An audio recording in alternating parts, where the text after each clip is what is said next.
What's up, family? Man, today's gonna be kind of rough. It is, you know what I mean? And it is what it is, you know what I mean? It was rough for me going through it, you know? Today we're gonna talk about love. Sit back, buckle up. We're going in, you know what I mean? We're going in. Um, Years ago, I just got out of my relationship with my wife. Um, she packed the kids up and left, and I was just like done. You know, I'm my younger kid's mom. And I was just like done, just didn't understand love. You know what I mean? I didn't understand God. I didn't understand the dynamics of relationships. I was brokenhearted. I was messed up. I was really messed up. That one threw me through a loop. You know what I mean? Because I was in the church and everything, and just doing all the things I was supposed to do. You know, and that didn't keep my relationship. You know what I mean? No matter how much I cried to God and prayed and fasted, she still left. You know what I mean? And it wasn't that she left because of something I did. She left because she had undealt with issues in regards to still holding on to her first baby daddy, her ex-boyfriend who abused her and just dogged her out. But for whatever reason, she still wanted to be there with him, or she wanted him to be with her. You know what I mean? And I didn't understand, how could you leave a relationship? Talking about love, stay with me. I didn't understand, how could somebody leave a relationship where they were loved and valued to go back to somebody that didn't give a damn about you. We're going there today, and it is what it is, you know what I mean? How could you leave somebody who did everything that they could for you to make you feel valued, to make you feel loved, to make you feel appreciated and, man, just worthy, you know what I mean? And how could you leave that to go back to somebody who is cheating on you, putting hands on you, and just doing the most, you know what I mean? Just putting you through it. You know, we're talking about love. And so I was so mad and so hurt, so angry. My mentality at the time was, man, after that, man, fuck love. You know, fuck these bitches. I'm done. Fuck God. Fuck it all. You know what I mean? I'm done. Stay with me. And what God had to show me through that whole process was, Elijah,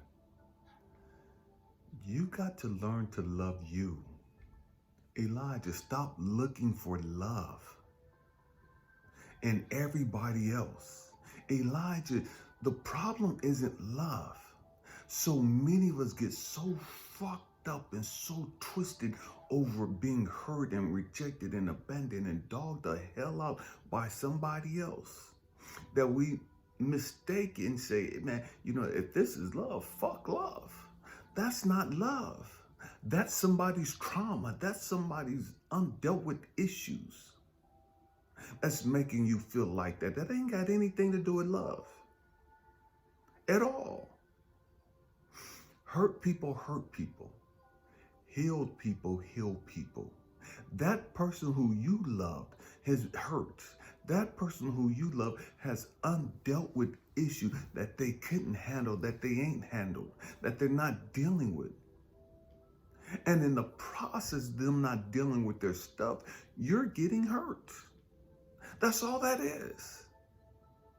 It has nothing to do with the fact that you're not worthy of love. It has nothing to do with the fact that you don't deserve to be loved. But we mistake and think that. We'll come to the conclusion, dang, everybody I've been with has dogged me the fuck out. I must not be worthy of love. My family told me growing up, I'd be single the rest of my life. Nobody would ever love me. This was from Christian people.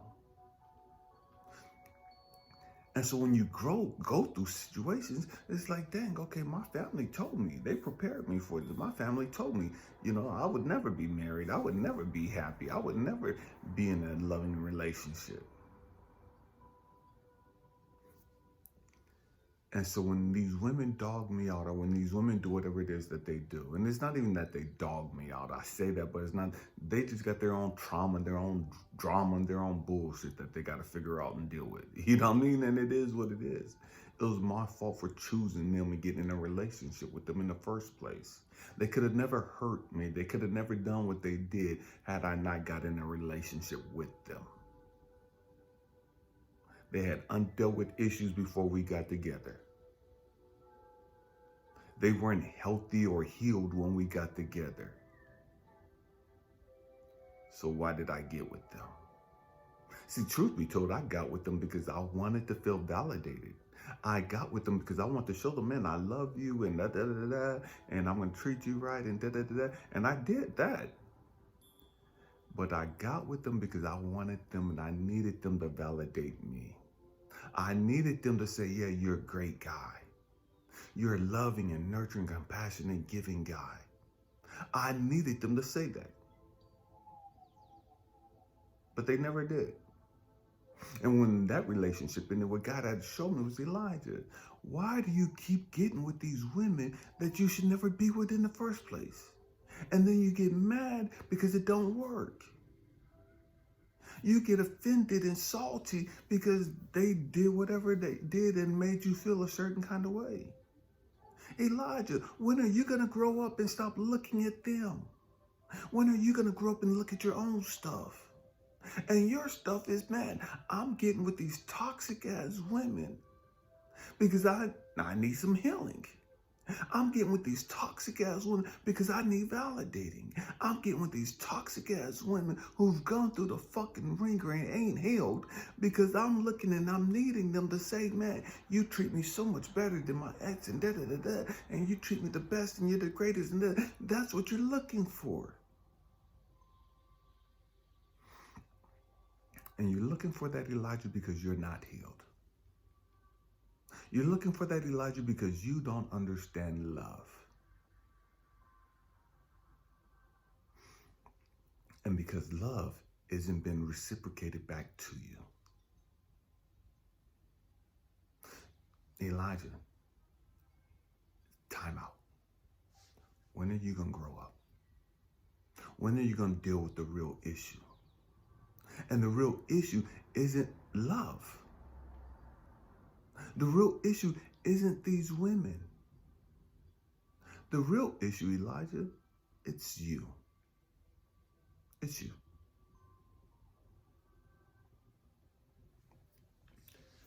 Let's take the mask off. Let's stop hiding from the truth. And let's have a real heart-to-heart. The real issue and the common denominator in all of these things is you. All these women, similar issues, but for whatever reason, you're attracted to that. For whatever reason, you're a magnet to that. For whatever reason, you get involved with that. And then when that doesn't work, you get mad at them. When they are who they are. They are who they are. And yes, you love them. You would have never left them. You would have stayed in those toxic ass relationships for life because you were committed. And that's why I had them leave. Because you never would have left. You would have stayed right there in that hell, never growing, never reaching your full potential. So I drugged them out. I knew it hurt you in the process, but I knew that it would make you sit here and you and I would have this heart-to-heart conversation one day about let's be real. And the real problem isn't them. The real problem, it's you. It's your expectations from people that ain't capable of meeting your expectations. And it's not that you have too high of expectations, Elijah. It's just that these people are damaged and hurt and broken, and they're nowhere near capable of reaching your expectations. And your expectations are just basic. But because they haven't healed and dealt with their shit, you're expecting normalcy from somebody that ain't there yet. Elijah, you've done a lot of work just to get here. And you think that everybody else is at your level. You thought that by doing all that work, you finally got to other people's level. When in reality, no, Elijah, they haven't done any work yet. They haven't done near enough work yet.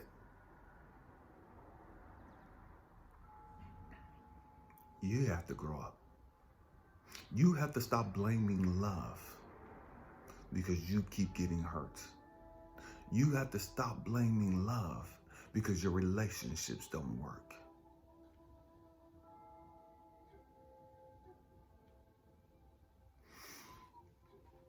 Love does not hurt at all.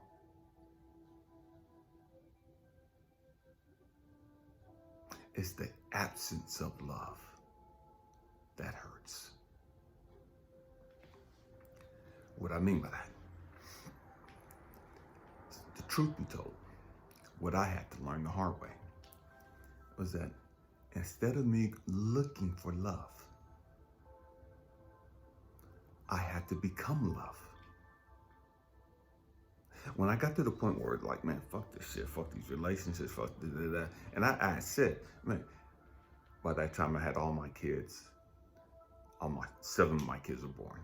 I only got 7. But I had made the statement down. Life would be great if I could have my 7 kids without their fucking moms. You know what I mean? If I didn't have to deal with their fucking moms, life would be fucking great. If I could just have all 7 of my kids, and didn't have to deal with these fucking raggedy ass fucking women, life would be great. Life would be perfect. Because I was done with these fucking women. I was done with fucking quote unquote love. But what God had to show me is, no, you're not. How the fuck can you be done with love when you are love? How can you give up on love when you are love? See, to give up on love is to give up on yourself. I'm going to say it again. To give up on love is to give up on you. I had to learn that the hard way. And so I made statements like, man, fuck love. I'm done with love. You know what I mean? I ain't got time for the bullshit. You know what I mean? And what God had to show me is, Elijah, do you love your kids? So like, yeah, I love my kids, but that ain't got shit to do with love, like, like intimacy love. It's like the love that you have with your kids, that's not intimate.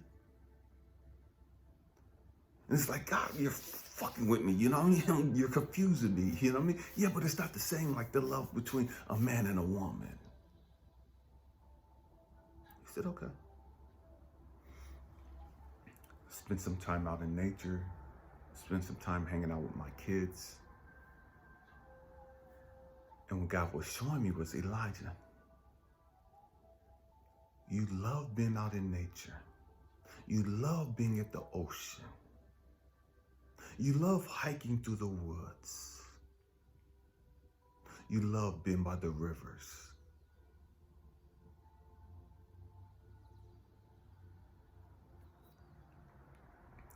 That's love.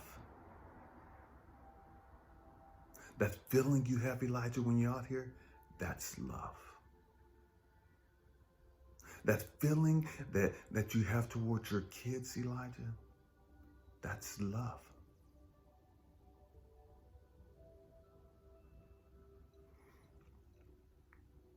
You don't have that same feeling when it comes to you.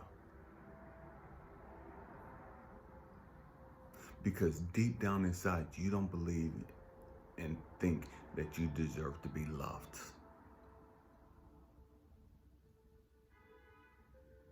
So you keep attracting women that's going to hurt you, that's going to validate to you that you don't deserve to be loved. Because deep down, you don't believe it. Deep down, you don't believe you deserve love. And so that's what you're attracting to you. You're getting people in your life. You're drawing people into your life to show you and to prove to you that you don't deserve to be loved. Because that's what you believe.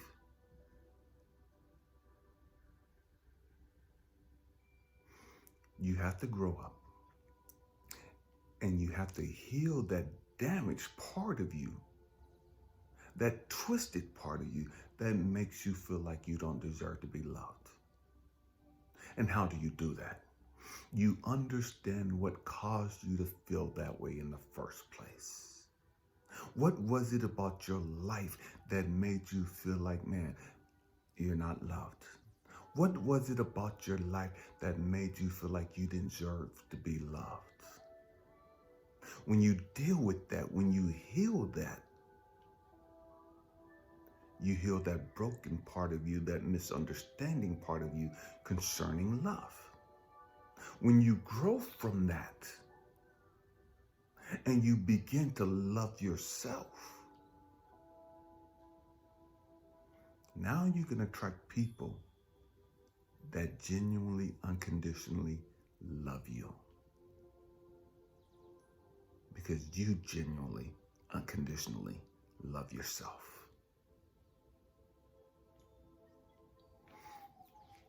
And so for me, I had to go back, like, dang, okay, man, when, how, you know what I mean? Again, this is part of the shadow work. This is part of the diving deep into the subconscious thoughts and our fears and our insecurities and all the other stuff that we didn't want to deal with. We don't want to deal with. And so for me, I had to, man, okay, my aunt now said that, my sisters did that to me and dogged me the heck out. My aunt did that, my uncles did that. But don't just stop there. Keep going to the root cause. So many of us will jump on the first thing that we see. Oh man, this girl, I like this girl. She broke my heart. She was my first love, you know, and ever since then I've been damned to not having great love or experiencing love. No, it's deeper than that. It's deeper than what my sisters did. It was deeper than what my aunt and uncles did. It was deeper than me being molested at the age of 6. The root cause of me not believing that I deserve to be loved went all the way back to me being a baby and my father not accepting me, my father not embracing me. That was the root cause. Everything else just validated what my father did. Everything else just proved that what my father was doing, or confirmed what my father was doing. My father set it all off in motion. The insecurity, the self-doubt, the self-hate, the feeling of not being lovable, the feeling of not being worthy, not being wanted. All that was set in motion by my father when I was a baby. And everything else that's happened in my life was just confirming what my father did. And once I understood that, once I dealt with that, it's like, oh shit. Okay, I get it now.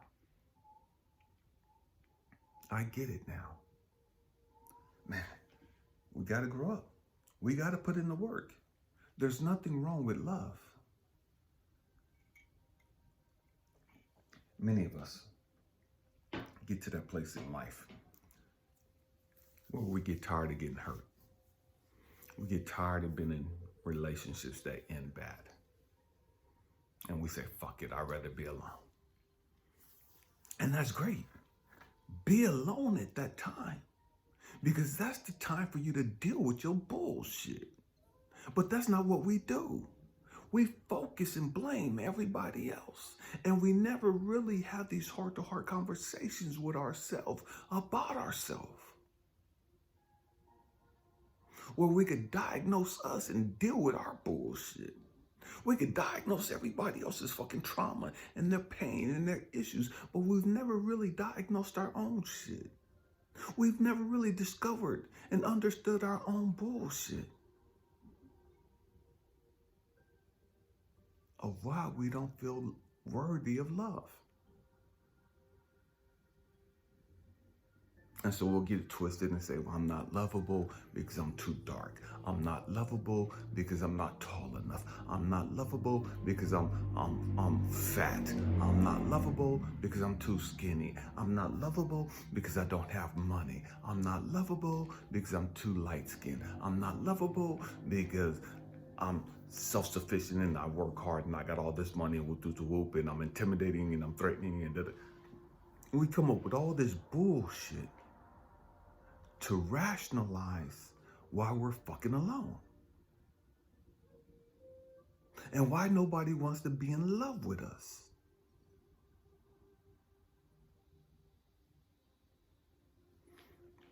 And then what guy had to show me one day. I was at Walmart and he was like, Elijah, no, look at all the reasons why you say that you're not lovable. Why nobody wants to be in love with you.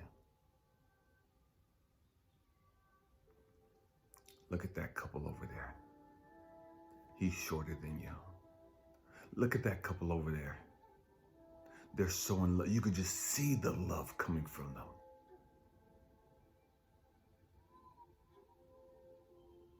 You could feel the love coming from them. And for those of us that was frustrated with love, that became sickening. It was nauseating seeing other people just madly in love. And it was nauseating and sickening to us because it was a reminder to us of what we were missing, what we truly, genuinely wanted and couldn't have at the time. And so I'm at Walmart just walking around and I'm looking at all these people. And some of these people I knew worked in the fields. Some of these people, because again, I was in a small town, and so you know everybody, or pretty much everybody. And so I know a lot of these people were migrant workers. Made a lot less money than I did. But they were in love. A lot of the people I was looking at, man, they were shorter than me. They didn't have the muscles I had. You know what I mean? They didn't have the type of vehicle I had, but they were in love.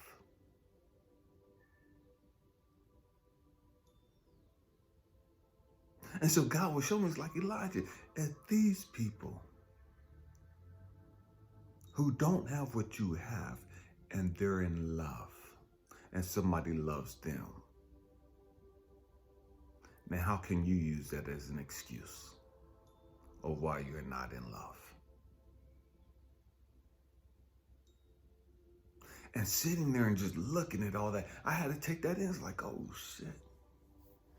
Damn. That's real shit.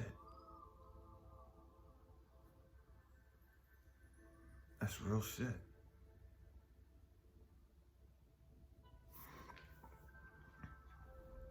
I was working in a prison and I would see these women come in and visit their man. And some of these women were so in love with these guys. And God had to use that to show me, Elijah, these are convicted felons.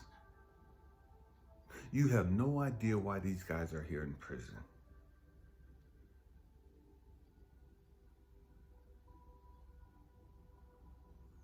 You have no idea what they've done.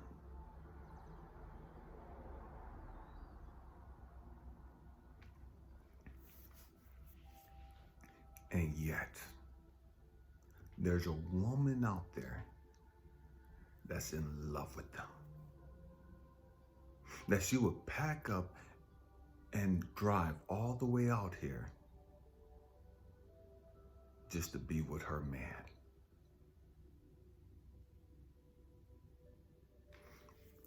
Elijah, what you don't understand, there's somebody out there that's dreaming about you. There's somebody out there that's waiting for you. There's somebody out there that's manifesting you. There's somebody out there that's longing and praying and crying. Can't wait till they meet you.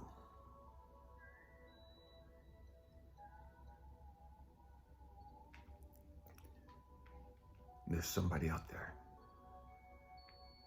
You're what they're dreaming about. There's some people out there, Elijah, you're more than what they're dreaming about.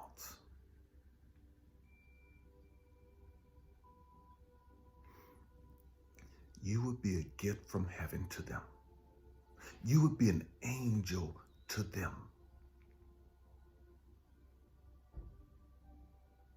Everything that they desire and then some. But you're sitting here walking around feeling unloved, unworthy of love, giving up on love, not even knowing that there's so many people out there that can't wait until they meet their Mr. Right.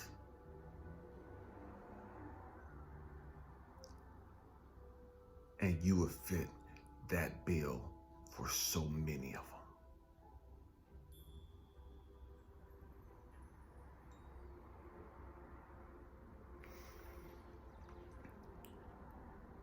Stop feeling sorry for yourself.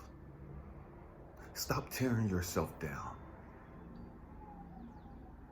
That's my way of showing you that you haven't dealt with your stuff. You haven't healed.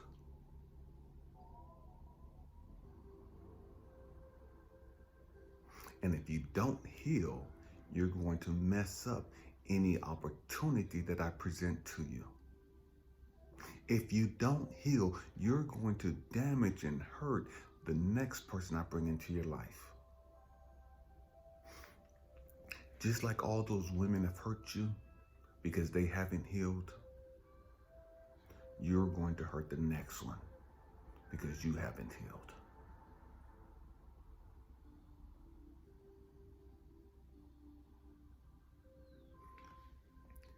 Learn to take this isolation period for what it is. Not because you're not worthy of love, so that you can find yourself. You can discover yourself. You can heal yourself. And you can let go of all the trauma and the baggage that you're carrying that's keeping you from being able to move on to the love of your life. And the truth is, after I went through that process, without even looking for love, I met the love of my life. Without even looking for love. I was just living. I was just falling in love with me. And I was at work one day. And where I worked at, my supervisor told me to go to the wayside of the plant and go look for this lady named Cecilia. She was a coordinator at the time, and he wanted me to have her give me a tour of the wayside plant, you know what I mean? And to have her give me a tour and explain everything, because I was in engineering, and we're gonna start doing a whole lot of work on that side of the plant. And he wanted me to have an understanding of the machines and stuff that was on that side. So I went to work and just did what I was supposed to do. Met with Cecilia one day and told her, hey, you know what? Jeff wants me to come talk to you, just find out when would be a good time for you, give me a tour and just run down the machinery, and we'll do it. Beautiful young lady, drop dead gorgeous. She gave me, okay, she said she was getting ready to get off. Let's meet up next Monday. It's like, okay, bet, what time? That Monday came in, went over there. She gave me a tour. We was just laughing and just chopping it up. And fell in love. We didn't fall in love. We fell in love, but we grew in love. We connected. I would have never met her had I not been obedient to my supervisor. Just a random day, just, hey, Elijah, I want you to go meet this person over here. Just out of the blue. I had never been that part of the plant. I didn't have a need to until that day. Through our process of talking and just laughing, I didn't realize that something was growing within me. I was shy and she was making me blush and just all, she was blushing. We was just like little freaking kids. Connecting. Falling in love. Got off work and she gave me her number and she worked a little longer. I got off work, shot her a text, just thanking her for the tour, thanking her for the laugh. Man, I never had that much fun at work and just thank you. She called me when she got off work, like around 6 o'clock. We stayed on the phone, laughing and talking until I had to get up and go to work the next morning. From 6 o'clock p.m. to the next morning, 6 o'clock. We were on the phone, laughing and talking. Didn't want to get off.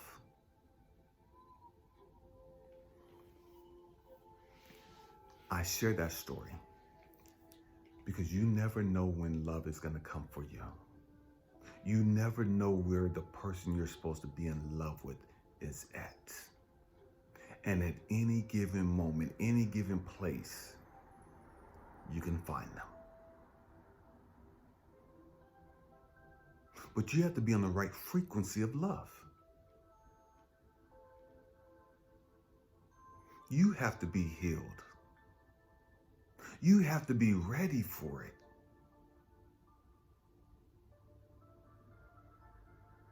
Man, hope and pray that I said something to encourage you, to inspire you, to challenge you. You are love. You can't reject love. Rejecting love is to reject yourself. You give love because you are love. I love you guys.